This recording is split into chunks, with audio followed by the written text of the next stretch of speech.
출애굽기 4장 1에서 17절까지 기록된 하나님의 말씀을 낭독하겠습니다.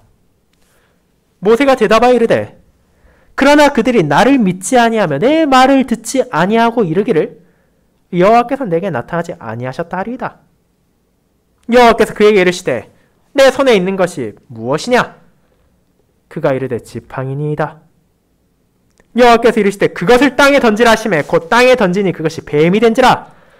모세가 뱀 앞에서 피하매 여호와께서 모세에게 이르시되 내 손을 내밀어 그 꼬리를 잡으라. 그가 손을 내밀어 그것을 잡으니 그의 손에서 지팡이가 된지라.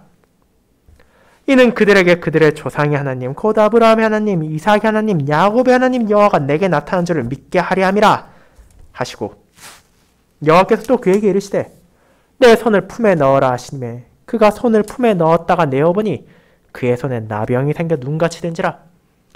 이르시되 내 손을 다시 품에 넣어라 하시매 그가 다시 손을 품에 넣었다가 내어보니 그의 손이 벌레의 살로 되돌았더라.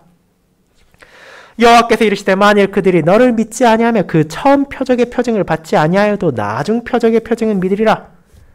그들이 이 두 이적을 믿지 아니하며 내 말을 듣지 아니하거든 너는 나일강 물을 조금 떠다가 땅에 부으라. 내가 떠온 나일강 물이 땅에서 피가 되리라. 모세가 여호와께 아뢰되 오 주여 나는 본래 말을 잘하지 못하는 자니이다. 주께서 주의 종에게 명령하신 후에도 역시 그러하니 나는 입이 뻣뻣하고 혀가 둔한 자니이다. 여호와께서 그에게 이르시되 누가 사람의 입을 지었느냐? 누가 말 못하는 자나 못 듣는 자나 눈 밝은 자나 맹인이 되게 하였느냐? 나 여호와가 아니냐? 이제 가라. 내가 내 입과 함께 있어서 할 말을 가르치리라. 모세가 이르되 오 주여 보낼 만한 자를 보내소서. 여호와께서 모세를 향하여 노하여 이르시되 레위 사람 내 형 아론이 있지 아니하냐? 그가 말 잘하는 것을 내가 아노라. 그가 너를 만나러 나오나니 그가 너를 볼 때 그의 마음에 기쁨이 있을 것이라. 너는 그에게 말하고 그의 입에 할 말을 주라. 내가 내 입과 그의 입에 함께 있어서 너희들의 행할 일을 가르치리라. 그가 너를 대신하여 백성에게 말할 것이니 그는 내 입을 대신할 것이요 너는 그에게 하나님같이 되리라. 너는 이 지팡이를 손에 잡고 이것으로 이적을 행할지니라. 아멘. 설교 후에는 시편 118편의 8절, 9절, 10절을 이어서 부르도록 하겠습니다.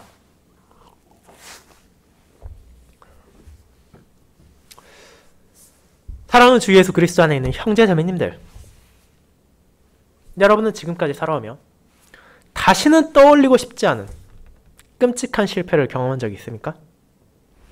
시간이 지난 후에 그저 웃고 넘길 수 있는 사소하고 작은 것이 아니라 그것을 머리에 떠올리는 것만으로도 고통스럽고 괴로움을 가져오는 처참한 실패 말입니다.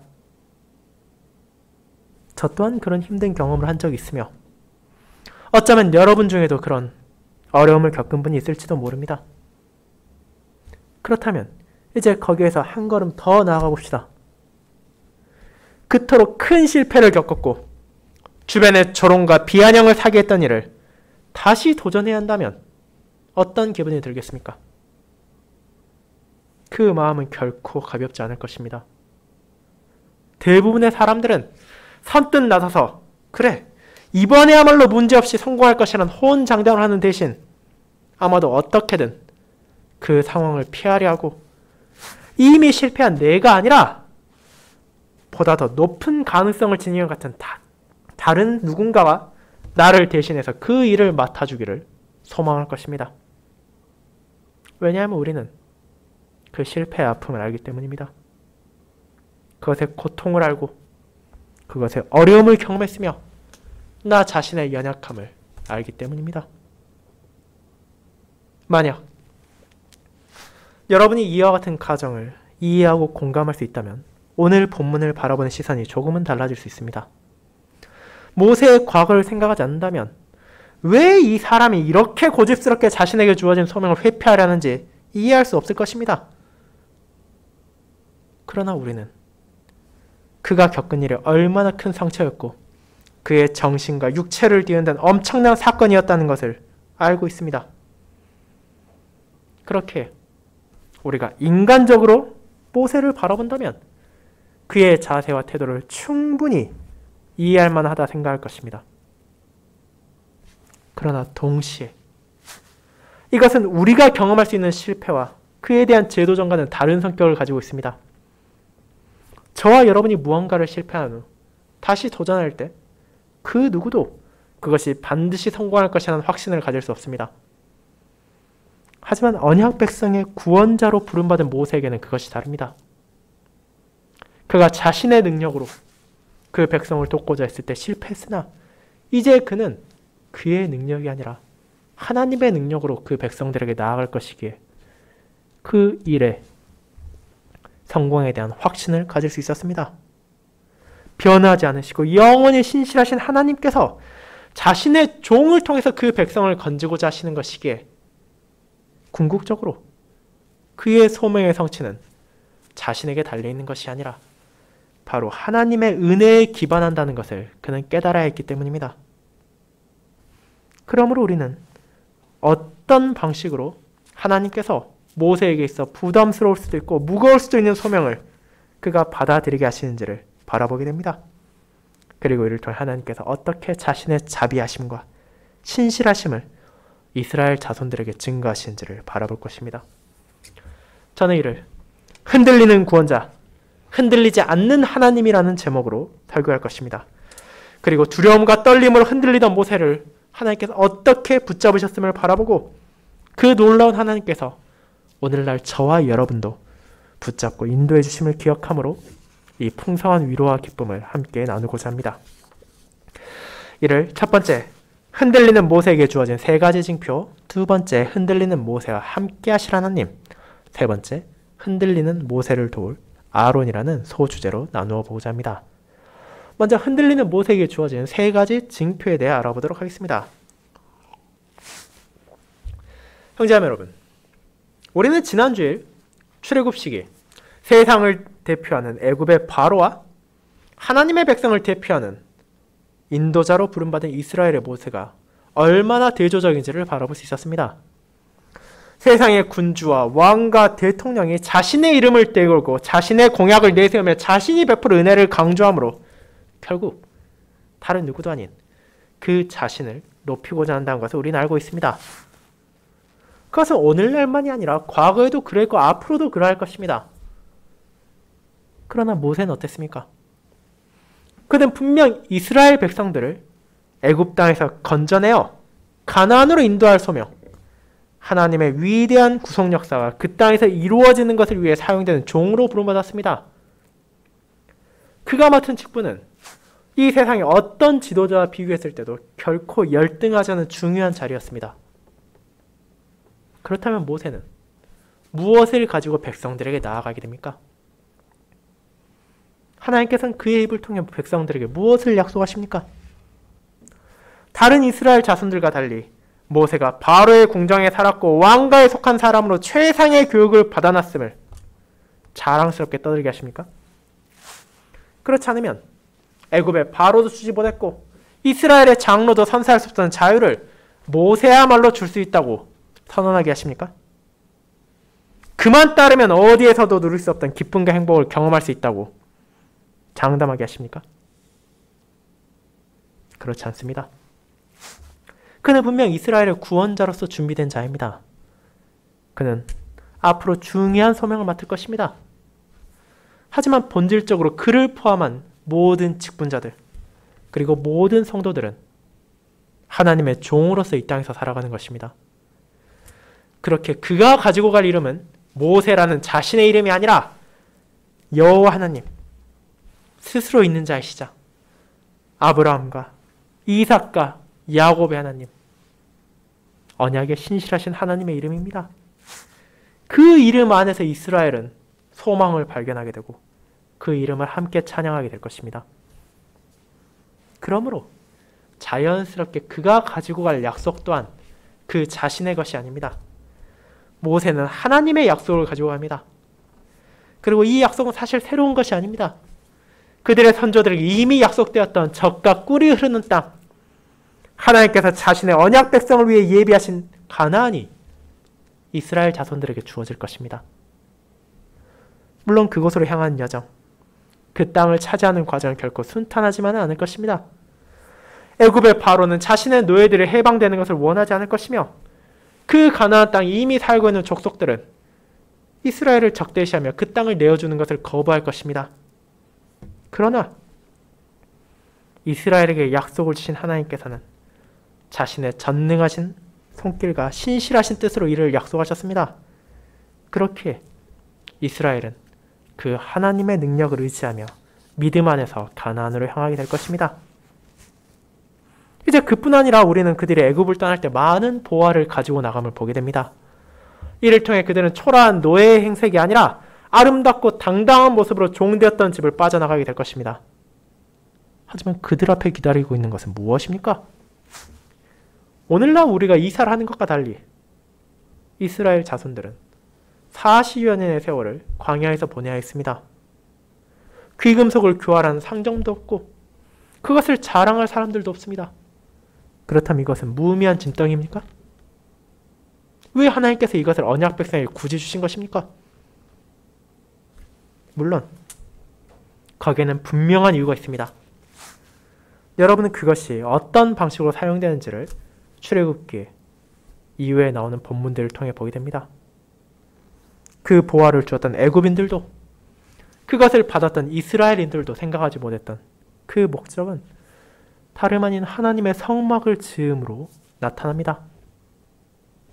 그 어떤 귀금속도 구할 수 없는 광야에서 그들은 성막을 만들게 되지만 하나님의 거룩하심과 위대하심을 나타낼 수 있도록 자신들이 이미 받은 그 보화를 사용합니다.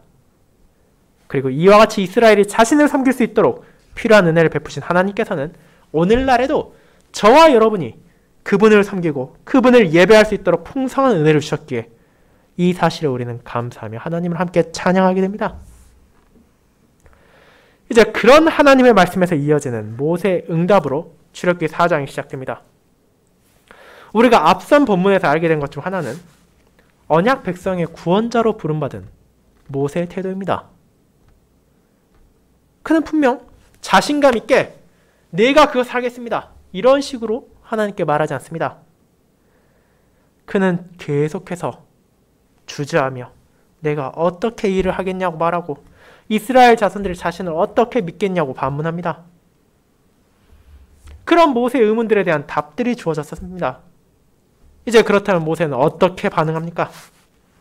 모든 두려움, 머뭇거림을 떨쳐버리고 감사의 그 소명을 받아들입니까? 그렇지 않습니다. 그는 여전히 그 소명을 받기를 꺼려합니다. 그리고 그 이유를 저와 여러분은 충분히 알고 있습니다. 그것은 언제라도 되돌릴 수 있는 사소한 실패가 아니라 그의 운명을 뒤바꾼 철저한 실패를 경험했기 때문입니다. 자신의 형제와 자매를 구하기 위해 분연히 나섰던 모세는 그가 가졌던 모든 것을 잃어버렸습니다. 왕과 일원으로서의 위치는 이제 반역자가 되어버렸고 부족함 없는 풍요를 누리던 삶은 황량한 광야에서의 삶으로 바뀌어버렸고 왕자가 아니라 이제 목자로서 그의 여생을 살아가게 되었습니다. 그것이 그의 육체와 그의 마음에 얼마나 큰 흉터를 남겼을지 우리로서는 상상하기도 어려울 정도입니다. 그런데 이제 다시 그 길을 나아가라는 명령을 받는 것이 얼마나 어려운 것입니까? 그는 불안해하고 위축되었습니다. 이제 그가 가진 얼마 안 된 초라한 것까지 다 잃어버릴 수 있다는 불안을 가졌을 것입니다. 그렇게 하나님께서 자신에게 주신 말을 전하면 그들이 믿을 것이라 선언하셨음에도 불구하고 또다시 모세는 그럼에도 그들이 나를 믿지 아니하면 여호와께서 내게 나타나지 아니하셨다라고 말하면 자신을 거짓말하고 사기를 치는 이로 간주한다면 이제 내가 어떻게 하냐고 되묻는 것입니다. 그는 수십 년의 세월이 지났음에도 불구하고 여전히 자신의 형제와 자매들에게 거부당했던 과거의 경험에서 자유롭지 못했습니다. 이제 그런 모세를 위해 하나님께서는 세 가지 징표를 주십니다. 뱀, 병, 피가 바로 그것입니다. 이 세 가지는 앞으로 모세가 마주할 소명들과 밀접한 관련이 있습니다. 그중 첫 번째, 지팡이가 뱀으로 변하는 것을 생각해 보도록 합시다. 여러분이 다른 성경 구절에서 쉽게 볼 수 있듯이 목자가 항상 가지고 다니는 것 중 하나는 바로 지팡이입니다. 때로는 들짐승들을 몰아내고 때로는 자신의 양떼를 인도하는 데 사용되는 이 지팡이는 특별할 것이 없는 그저 평범한 막대기입니다.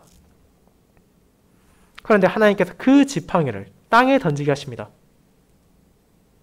그런데 어떤 속임수나 특별한 장치도 없던 그 지팡이가 땅에 떨어지는 순간 뱀으로 변화했습니다. 그것이 거짓이 아니었기에 광야에서 수많은 위협을 마주했을 모세조차도 깜짝 놀라서 그것을 피할 정도였습니다.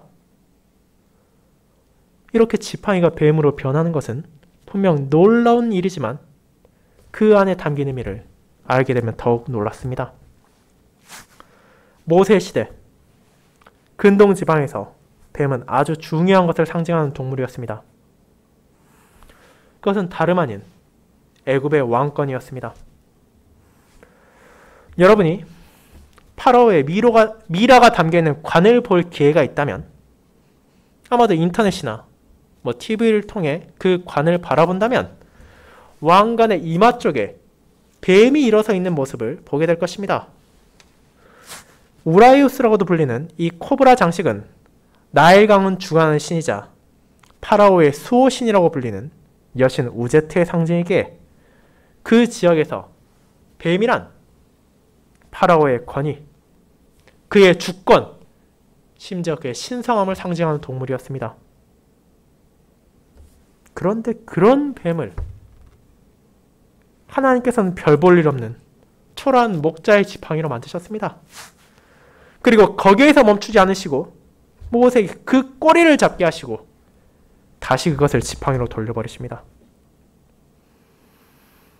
여러분이 뱀에 대해 조금이라도 알고 있다면 뱀의 꼬리를 잡는다는 것은 절대 따라해서는 안 되는 위험한 행동이라는 것을 기억할 것입니다. 그 뱀은 꼬리를 잡힌 순간 순식간에 몸을 돌려서 그 자신을 잡은 사람의 손을 물어버릴 것이기 때문입니다. 그렇게 일반적으로 뱀을 잡을 때는 머리나 혹은 목을 잡아서 그 이빨이 자신을 물지 않도록 스스로를 보호하는 것이 기본적인 상식입니다. 그런데 하나님께서는 모세에게 뱀의 꼬리를 잡게 하셨고 모세는 그에 순종했습니다. 그리고 그 순간 그 뱀이 다시 지팡이로 변합니다. 이것이 가리키는 의미가 무엇입니까? 다름 아닌 애굽에서 그토록 강성한 권력을 가진 바로의 상징이라 하더라도 하나님께서 언제나 별 볼 일 없는 목자의 지팡이처럼 쓸모없는 것으로 돌려버릴 수 있다는 것이며 결국 바로가 아무리 자신의 권위와 능력으로 하나님의 뜻을 거부하려 한다 하더라도 모세를 통한 그분의 손길에 굴복하게 말 것이라는 뜻입니다. 자, 그 징표를 보고도 이스라엘 백성들이 마음을 돌리지 않는다면 하나님께서는 또 다른 징표를 주실 것입니다. 그것은 바로 피부병의 회복입니다. 본문이 나병이라고 표현한 징표는 그의 손을 눈과 같이 만들었습니다. 이것은 실제로 그 손에 눈이 생겼다는 것이 아니라 손에 수많은 각질이 생겨나고 그 피부가 벗겨지는 증상이 일어났다는 것입니다. 그리고 구약시대 이와 같은 피부병들은 하나님 앞에서 거룩하지 못한 존재를 가리키는 것이었습니다. 이 병에 걸린 사람들은 성막에서 드리는 예배에 함께하지 못할 뿐 아니라 그것이 나을 때까지는 회중과 함께 머물 수도 없었습니다. 그런데 모세가 단지 손을 품에 넣었다가 꺼냈을 뿐인데 생겨났던 그 병은 놀랍게도 다시 그 손을 품에 넣었을 때 사라지고 원래의 피부로 돌아왔습니다. 그리고 첫 번째 징표, 뱀이 애굽을 가리키는 것이었다면 이제 이 두 번째 징표는 이스라엘 백성들을 가리키고 있습니다. 자, 그 사람들이 하나님의 백성으로 우리는 합당하다고 감히 자신할 수 있습니까? 그들의 어느 부분이 하나님께 적합하다 말할 수 있겠습니까? 그들은 언약에 신실하지도 못했으며 하나님에 대해 잊어가고 있었습니다. 그들은 하나님을 향한 합당한 예배에서도 멀어져 가고 있었습니다.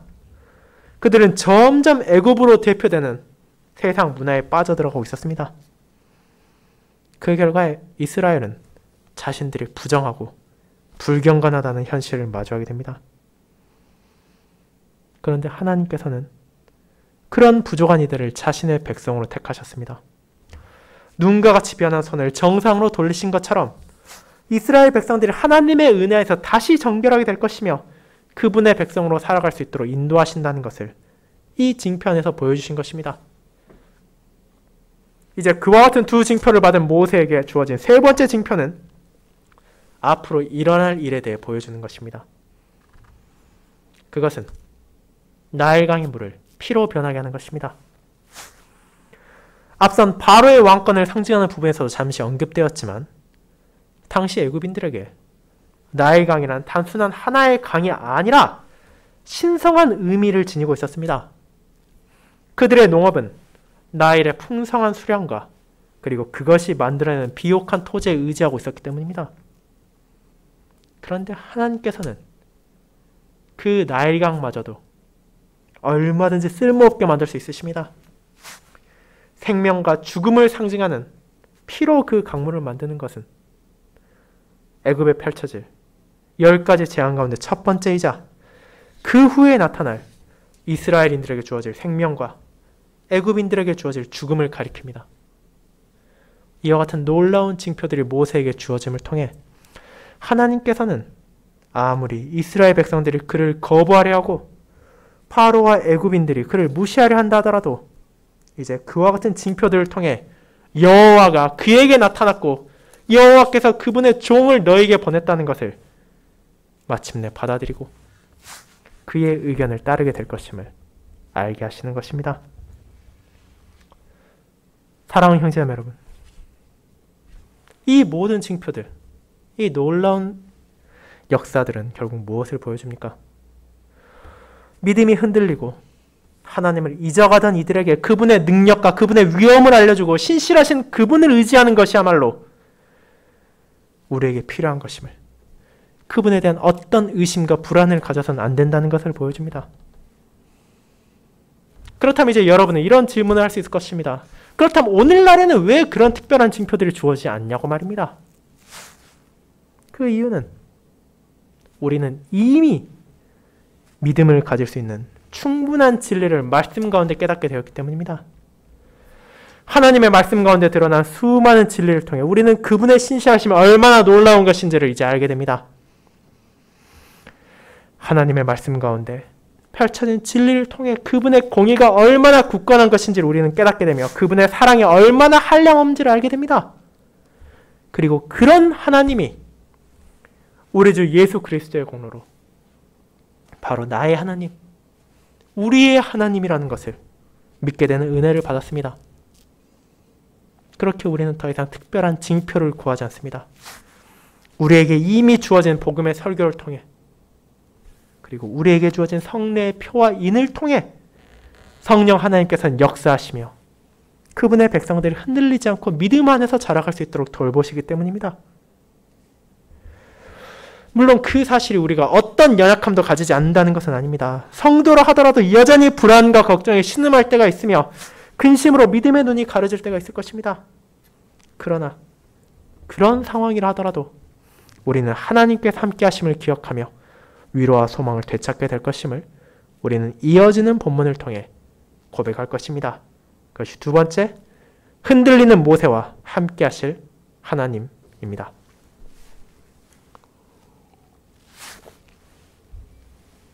성도 여러분, 이와 같이 놀라운 세 가지 징표를 모세는 받았습니다. 그렇다면 이제 우리는 모세에게 무엇을 기대합니까? 이제 더 이상 흔들리지 않고 담대하게 자신에게 주어진 현실 향해 나아가는 것 아니겠습니까? 하지만 모세를 생각하기 전 먼저 나 자신을 생각해 보도록 합시다. 저와 여러분도 진리를 알면서도 여전히 주저하고 무엇을 해야 할지 분명하게 인식하면서도 정작 행동으로 옮기기를 두려워할 때가 많지 않습니까?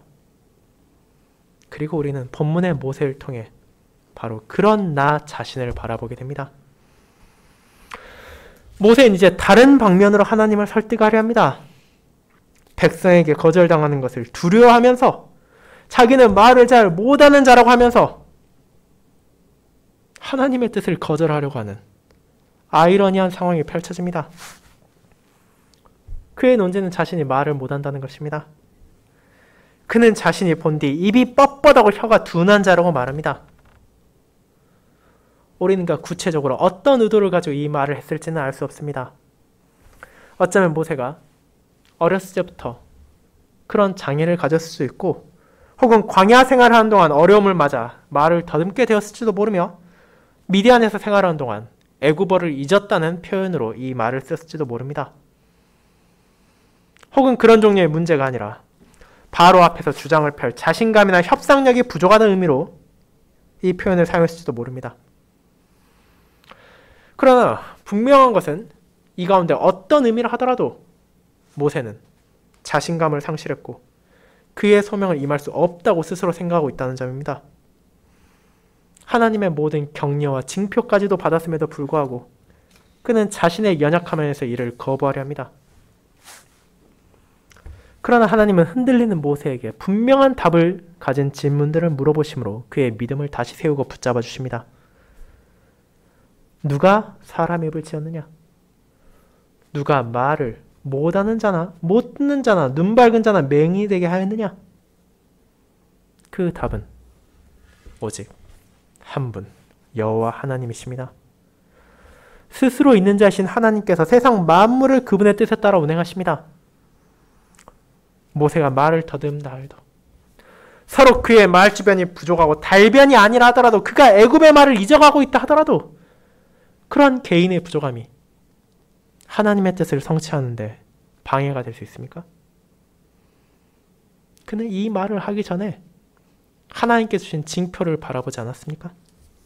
그분의 이름을 듣지 않았습니까? 불타면서도 사드라들지 않는 떨기나무를 보지 않았습니까?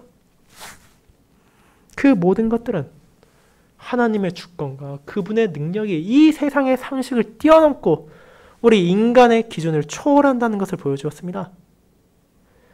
그렇게 하나님께서는 그분의 뜻에 따라 모세가 소명을 다하기 위해 필요하다면 그 무엇이라도 언제라도 주실 것을 깨닫게 하십니다. 그리고 우리는 그런 모세를 향한 하나님의 격려를 다시 보게 됩니다. 이제 가라! 내가 내 입과 함께 있어서 할 말을 가르치리라. 하나님께서 그의 입에 함께 할 것이며 그가 할 말을 알려주실 것입니다. 그는 자신의 언변을 화려하게 뽐낼 외교관으로 외급에 가는 것도 아니고 달변으로 원수를 설득하기 위해 미디안을 떠나는 것도 아닙니다. 그에게 주어진 소명은 단 하나, 하나님의 뜻을 순수하게 말하는 것입니다. 그분의 말씀을 전파하는 것이야말로 그분의 종에게 주어진 소명이기에 모세로 하여금 자신의 부족함이 아니라 그분의 신실하심과 그분의 위엄을 바라보고 의지할 것을 이 주님께서는 일깨워 주셨습니다. 그리고 우리가 성경을 살펴보면 그와 같이 자신의 부족함을 고백한 주님의 종이 모세만이 아니라는 것을 보게 됩니다. 우리는 자신의 나이 어림과 언변의 부족을 말한 예레미야, 계속해서 증거를 구하고 또 구했던 기드온, 자신의 소명을 피해 도망친 요나에 대해 알고 있으며 자신의 눌변을 고백한 사도 바울도 알고 있습니다. 그러나 하나님께서 그들이 부족해서 자신의 뜻을 이루지 못했습니까? 그렇지 않습니다. 오늘 우리가 본문에 앞서 읽은 바울의 말을 전해들은 이들 가운데 이 사람의 글과 달리 말은 별 볼 일 없다고, 약하고 시원하지도 않다고 비난하는 자들도 있었습니다. 그러나 사도는 앞선 믿음의 선조들, 하나님의 종들이 어떻게 사용되는지를 알았기에 담대하게 고백합니다. 주님의 종으로서 나는 오직 그분의 능력만 의지하며 두려움 없이 소명을 다하고 있다고 말입니다. 모세가 말하는 설득력 있는 지혜의 말, 아름다운 말, 화려한 달변이 아니라 오직 하나님의 신실하심과 그분의 능력만이 신자들에게 필요한 모든 것이라는 것을 자신을 비롯한 직분자들과 성도들에게 알게 하신 것입니다. 사랑하는 성도 여러분, 우리도 각자의 연약함을 가지고 있는 것은 분명 사실입니다. 누군가는 자신이 말을 잘하지 못한다고, 자신이 잘 듣지 못한다고, 글을 잘 쓰지 못한다고, 너무 어리다고, 혹은 너무 늙었다고, 그 이유로 인해 하나님께서 주신 소명에 따라 살아가기에는 부족하다고 생각할 수 있습니다. 그리고 이런 말을 하고 있는 저 또한 다양한 연약함과 결핍을 가지고 있음을 저는 부인하지 않습니다. 그러나 그 모든 것이 사실이라 하더라도 우리가 마주하는 어떤 부족함도 하나님께서 주신 소명을 거부할 이유가 될 수 없다는 점만큼은 우리 모두가 마음에 새겨야 합니다. 하나님께서는 우리에게 연약함만을 주신 것이 아니라 저와 여러분 각자에게 선물도 주셨고, 그렇게 주어진 재능과 환경과 능력을 사용하심으로 그분의 뜻을 이루어 가시기 때문입니다. 그러므로 우리가 바라보아야 할 것은 나의 연약함이 아니라 하나님의 신실하심과 위대하심이며, 그 안에서 좌절하는 것이 아니라 비록 내가 부족하다 하더라도 최선을 다하며 그분의 백성으로서 주어진 소명을 신실히 살아갈 뿐 아니라 그 과정에서 필요한 것이 있다면 하나님께서 베푸실 것임을 의심하지 않는 것입니다.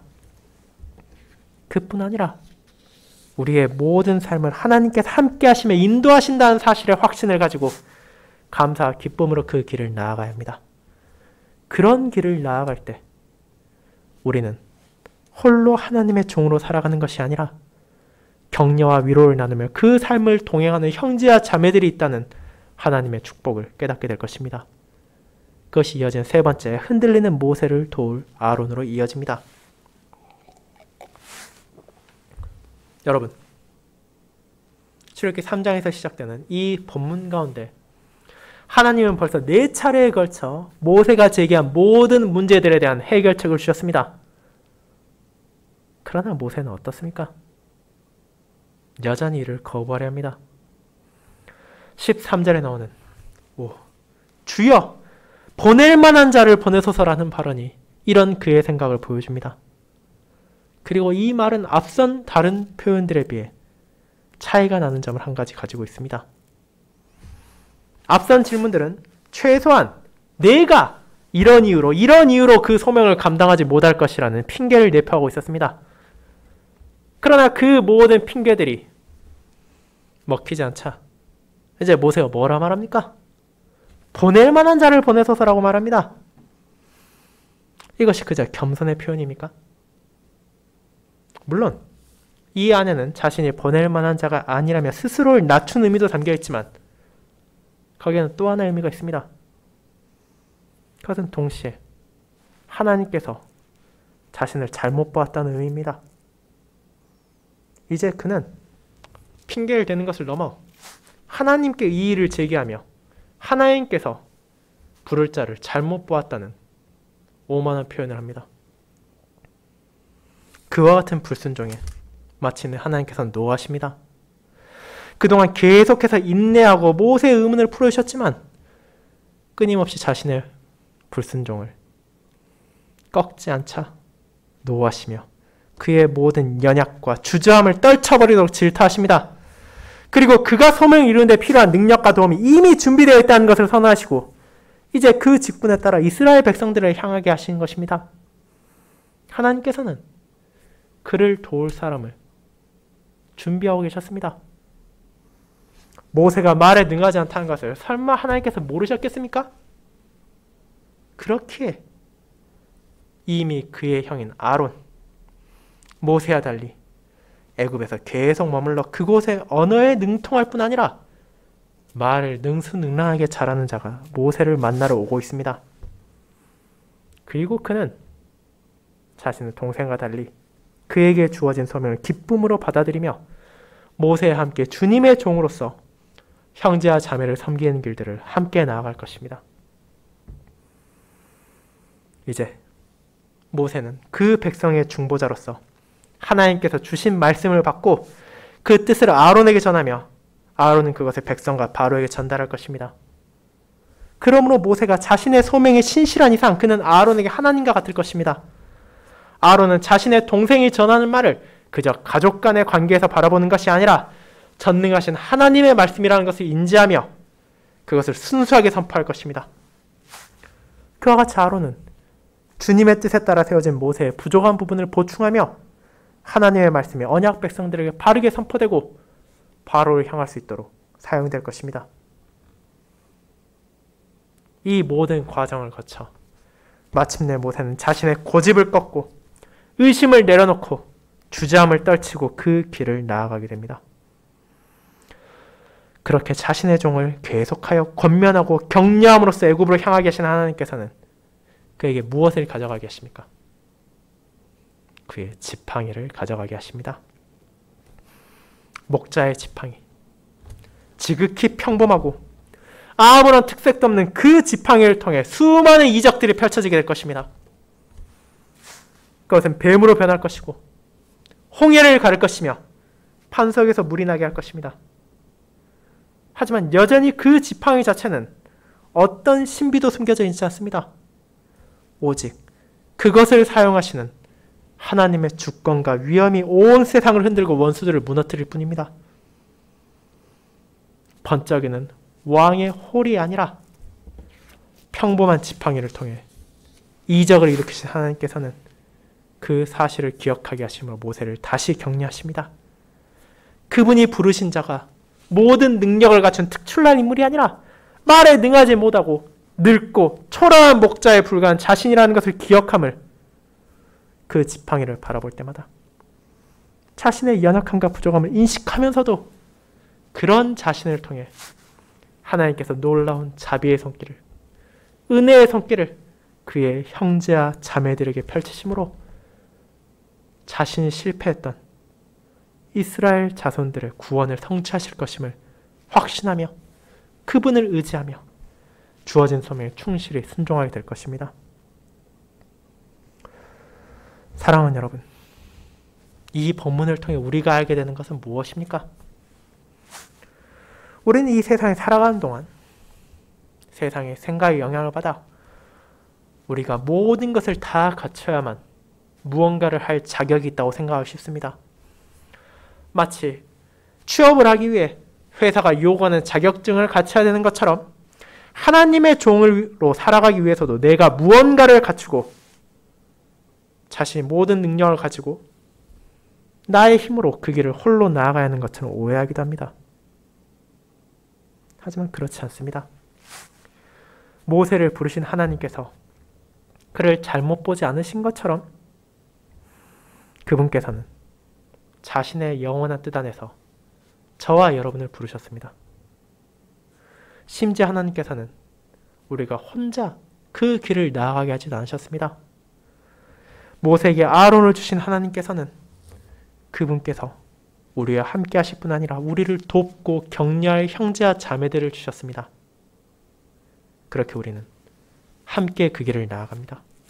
나의 연약함, 나의 부족함을 인정하지만 동시에 그런 결점을 채워줄 서로가 힘을 합쳐 주님의 뜻을 선포하고 주님의 말씀에 순종하며 주님의 나라로 나아갑니다. 그 길에는 분명 어려움과 고난이 있을 것입니다. 그러나 하나님께서는 우리에게 필요한 모든 은혜를 이미 주셨고 그 길을 함께할 형제와 자매를 주셨기에 우리는 그 은혜에 감사하며 그분을 찬양하며 그 길을 나아갈 수 있습니다. 이와 같은 진리를 전해주는 출애굽기 4장의 전반부에서 우리는 모세의 연약함을 바라보지만 동시에 그가 가리키는 그리스도를 바라보게 됩니다. 아무리 위대한 모세라 하더라도 아무리 훌륭한 다윗 왕이라 하더라도 모든 인간은 부족함을 가지고 있으며 하나님 앞에서 온전할 수 없습니다. 그러나 그런 그들까지도 사용하심으로 구속 역사를 성취하시는 하나님께서는 마침내 그분의 독생자 예수 그리스도 안에서 언약 백성을 위한 온전한 구원자를 바라보게 하십니다. 그분이 이 땅에서 가진 열악한 환경이 진리를 선포하는 데 장애가 되지 못했습니다. 비천한 목수의 아들로 태어났음에도 당대의 유력한 지도자들과 권력자들을 하나님의 말씀으로 권면하는데 멈춤이 없으셨습니다. 그 백성이 아무리 그분을 거부한다 하더라도 자신에게 주어진 소명을 순종하는 것을 그치지 않으셨습니다. 시련과 고통 가운데서도 오직 하늘 아버지만을 의지하며 그분께서 주신 약속된 메시아로서의 소명을 다하신 이 주님의 은혜 안에서 우리는 오늘도 살아갑니다. 그분께서 진리의 말씀을 우리의 입에 주셨기에 세상의 지혜와 아름다움이 아니라 하나님의 능력으로 이웃을 향해 나아갑니다. 그분께서 자신의 영으로 우리의 발걸음을 인도하시기에 우리는 그분의 뜻에 순종하며 살아가는 길을 주저하지 않고 나아갈 수 있습니다. 그분께서 연약한 우리를 붙잡아 주시고 항상 함께 하시며 격려하시기에 우리는 자신의 부족함이 아니라 온전하신 하나님을 바라보며 그분께서 주신 힘과 지혜로 영광을 돌립니다. 그와 같이 우리는 이미 충분한 은혜를 받고 있으며 그 선물을 통해 살아간다는 사실을 기억함으로써 이번 한 주 우리의 모든 말과 행동, 생각 가운데 하나님께 속한 자, 그분의 백성이며 그분의 종된 자로서의 삶을 흔들리지 않고 증거하도록 합시다. 언약의 신실하신 하나님, 스스로 계시는 여호와께서 우리를 붙잡아 주시고 우리가 그 길에 나아가는 데 필요한 모든 것을 풍성히 베풀어 주실 것입니다. 아멘.